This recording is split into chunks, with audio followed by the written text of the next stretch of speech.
Tom covered the stairs with a revolver while Jackie reloaded again. She only had 2 reloads left, and that wasn't counting the round she had dropped. There was still fighting coming from upstairs, which meant they still had a job to do. Tom just hoped he didn't need to explain the concept of friendly fire to a deaf jackalope. As the 2 of them moved up the stairs, stepping over the bodies, Tom looked at the bastards to blame for this shit show. His eye caught something on the a-hole's belt. He grabbed Jackie by the shoulder. She looked at him a tad confused but stopped as Tom bent, examining the dagger at the knight's waist. That can't be good. Hey, I remember that! Jackalope went entirely too loudly. Tom held up a finger before his mouth. That's the one Volson had, right? She continued, whispering also entirely too loudly. Tom nodded in response. That indeed looked exactly like the dagger Volson had brought. Whatever that meant, it likely wasn't good. Tom unbuckled the knife, shoving it in an empty pocket. He didn't want something snatching that thing, that was for certain. Then he nodded, pointing up the stairs. Jackalope nodded a reply, then continued to move up. As soon as the landing came in view, she began firing, clearly switching targets between shots. Tom brought up his revolver, holding the rifle with his left, and when she ran out, they quickly switched places as he popped up. The scene that greeted him was a large kitchen, with what looked like a dining table over to one side with quite a few seats, the end of the room being dominated by a set of double doors, which he guessed led to some kind of large hall. Strewn around the room were wounded or dead darklings, some of them with fresh bullet holes in them. Most of them were at the door, some trying to construct a barricade from the furniture of the room, others holding the door shut themselves. Another crash rang out as the door threatened to give way, more splintering wood betraying that the door wouldn't hold much longer. There were a lot of darklings though, and he certainly had their attention as those not currently on door duty were either turning towards him or already sprinting for him. Fuck me, Tom let out, as he brought up the gun, firing away. He got 4 rounds off before a crossbow bolt took him in the neck, right above his left collarbone, as he failed to duck in time. He stumbled back against the wall behind him, firing off 2 more shots. Then looking down towards Jackalope, who was busy reloading, seemingly none the wiser to what had just happened. As he went to go down the stairs, he slipped on the blast-soaked steps, causing him to tumble down the stairs, landing in the pile of bodies. No! Jackalope screamed out in panic. She ran down the stairs after him and hoisted him to the ground, half dragging him behind her as she backed down the hallway. I'm fine, Jackie. I just slipped, Tom protested, cursing the fact she couldn't hear him. Then she let out a rasping gasp. Tom felt her stumble for a split second before she turned around and kicked off hard, throwing herself into one of the open rooms, clutching Tom tight as they sailed through the air, landing on their side. Jackie? Tom shouted out in alarm, desperately squirming to get a look at her. They fucking shot me, she replied, clearly in pain and seemingly struggling for breath before letting go. Tom got free and sat up, looking back at her.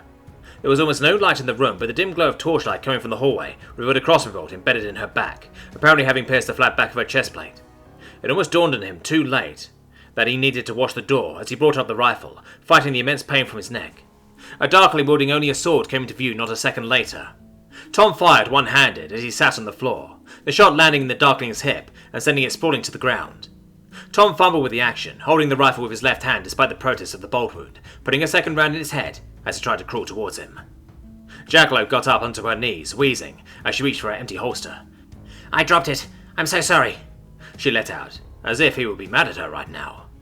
Tom didn't take his eyes off the door as he pulled his revolver free of its holster, handing it to her. Then he pointed to the bullets on his belt. She couldn't have many left by now. She grabbed it, frantically reloading, hands shaky as she worked. She sounded almost like she was hyperventilating, though she was clearly struggling to breathe at all. Another darkling eventually wandered into view, though his attention was focused on the stairs. A mistake he did not get to correct as Tom blew a hole in his head, replacing the spent round right away. He was pretty much out of rifle rounds now too, though he didn't dare take his eyes off the door to count what he had left. Jackalope finally finished her reload, then grabbed him by the shoulders, dragging the both of them into a corner of the room. Raising her new gun, she pointed it towards the door. The next one to come into view clearly knew they were in there, as he came crouching down behind his shield. Jackalope fired twice at the thing, putting holes in the shield but not causing it to drop, despite some disturbing sounds coming from it. Tom brought up the rifle, sent a mass and put it on his ass, Jackalope finishing it with another round before he could get back up. Tom was starting to feel a little light-headed though, and his chest was rather warm. As he touched the cloth near the wound, he could feel the wetness even through the leather gloves of his gauntlets. Tom tapped Jackie on the side with the rifle butt. It was too dark to see anything, but he tried to gesture to the wound. She reached over, touching it, letting out a gasp. She moved to his side, then laid him down. Tom did his best to keep the rifle pointed at the doorway as Jackalope used her offhand to try and apply pressure while still pointing her gun at the door. She tried to say something, but instead ended up coughing up blood, spattering it onto Tom as he lay there. Please hurry the fuck up, Tom thought to himself. You could still hear the fighting going upstairs. They better fucking win. What's happening down there? An exhausting sounding voice shouted out from above. Tom could understand the confusion on their part, all things considered, but damn, he was happy to hear something that wasn't a scream or a roar of pain. We gotta rouse this kitten instead. Please help, he responded, his neck protesting the shove vehemently. He couldn't wait for this to all be over. The pain was killing him, and Jackie was clearly not in a good way either. She was struggling more and more to breathe, lungs likely filling with blood. He eventually heard footsteps coming down the stairs. He readied himself to blow any retreating darklings to hell. It was hard to make out much in the dark room, and his vision was definitely beginning to tunnel. That became clear when fresh torchlight lit up the doorway. A nice white, if very bloody, male dragonette in rather shabby-looking guard armor entered the doorway, sword and shield held high, others at his back. "Holy shit!" he exclaimed, taking a step back as he saw them. Tom lowered the rifle. "Glad to see you too." "They did what?" Colonel Victoria Hrncir was most definitely not pleased with the day so far, though she had at least been relieved to see them. When she had been woken up early by a servant this morning, she had been told the two guards had failed to return last night. As a result, she was currently standing in the tavern, kitted out for battle with several guards, and what Sapphire assumed to be family members at her back. Much to the amazement of the people currently enjoying their breakfast. "My opinion of those people has been dropping lately, but this is unheard of," she continued, looking to Dakota. "I must admit, Colonel, I'm unsure of what to do in this situation," Dakota replied. She and Sapphire hadn't gotten much sleep that night, even if they doubted anyone would go to such lengths to warn them, ready to attack the same night. Hrncir paced back and forth for a bit, looking like she was both pondering the situation and blowing off a bit of steam. "We cannot retaliate. They will obviously deny this was them." "Are we sure it's the Flaxons?" Ulrich questioned from behind his wife. "Of course it's them. The only question is, was this the family or the lady herself? She's been held in custody, but she could have talked to someone." "Can't you just tell the mercenaries, no, that's illegal?" Balathon questioned. The colonel looked at him for a second, Sapphire trying to make out her expression beneath the helmet, which she still hadn't taken off. "No, you can't. Most of them live off illegal things." "That sounds more like bandits to me," Balathon replied. There would see some grunts of approval and nods from Colonel Hrncir's entourage, even if there were a few disgruntled murmurs coming from the patrons. "We need somewhere more private to discuss this," Dakota then spoke up. "Agreed. Follow me," Colonel Hrncir responded, turning to walk out of the tavern.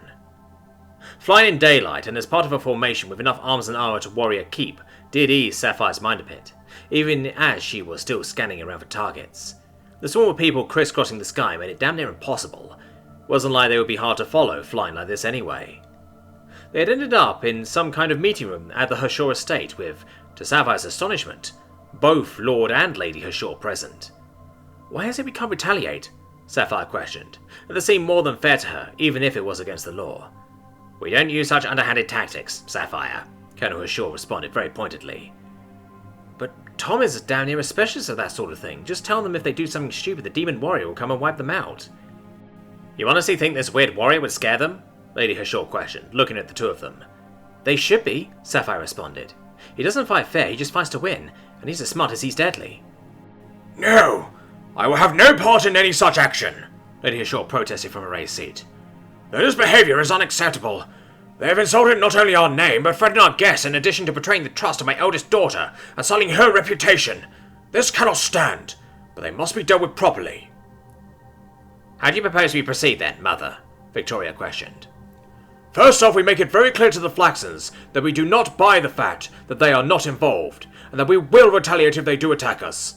Secondly, I want our guests escorted at all times. Victoria, I believe you have a crew with little to do at the moment. Just send someone with them. An attack on your crew is an attack on you, so use that." "Yes, Mother," Victoria responded, with a polite nod. Thirdly, I want to know who they hired. If they strike at us, we will rip them apart. Make that very clear to them. Yilts, that's your job. "With pleasure, ma'am," the younger man who had joined them last night replied. "Must say I appreciate your help deeply, Lady Hrncir. I know not how we may repay you," Dakota went, bowing deeply to the lady. She was indeed doing them one hell of a service, Sapphire thought. "I am defending my family's name, as you would yours. If you want to repay me, give Tom my thanks for the new bows he so graciously provided us with." "I will be sure to do that." "Oh, and do tell him to drop by sometime. I would love to meet this strange being. Do you think he likes wine?" Lord Hrncir added, earning him a sigh from his wife. "He's bleeding badly."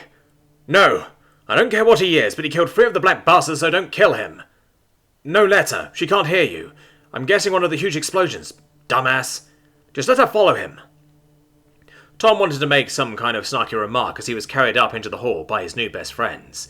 He tried to get up himself to greet his rescuer, but fainted on the spot. He had mostly woken up by now, though his head was still spinning wildly. Right, we need to get it out so we can seal it. A new voice went. The new voice was female, and it sounded older and more authoritative. Hey, it's another Nanook, Tom thought to himself with a chuckle. They fumbled around a bit with his things for a bit. Eventually they figured it out, getting off his vest and backpack, and laid him down on the table.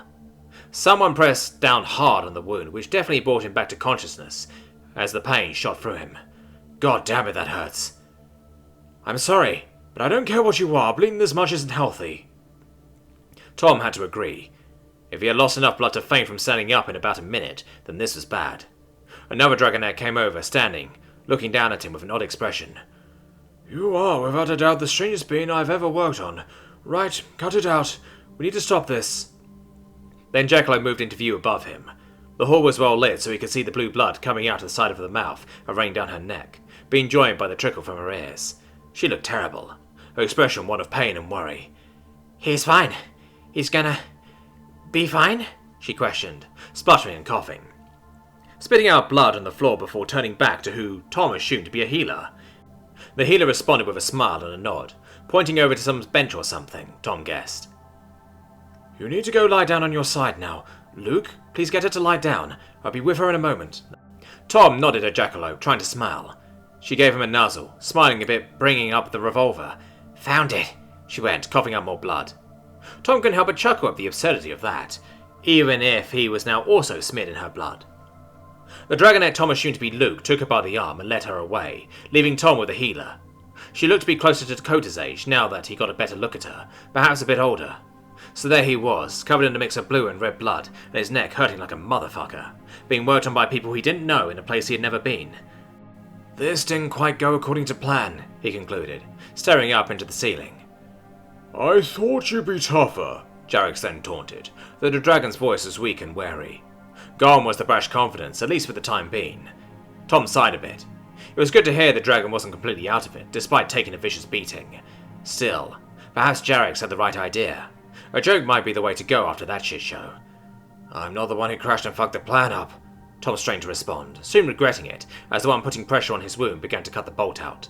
Tom screamed in pain, wishing he could have had just a few painkillers before this. Sorry, I couldn't hear you over the screen. It would seem whoever was working on Jarek's either had an excellent sense of humour, or really didn't give a shit.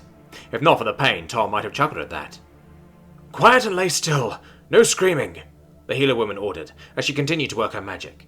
He did as he was told for a bit, until he heard Jackalope cursing loudly. How's Jackie? He asked, trying not to move too much. Lay still. She'll be fine. It's just a puncture wound. She better not be fucking lying, Tom thought to himself as he obeyed, not moving a muscle. How the hell do you fight your way through that, but your neck isn't even protected? Are you insane? Don't answer that yet, by the way, she went as she worked.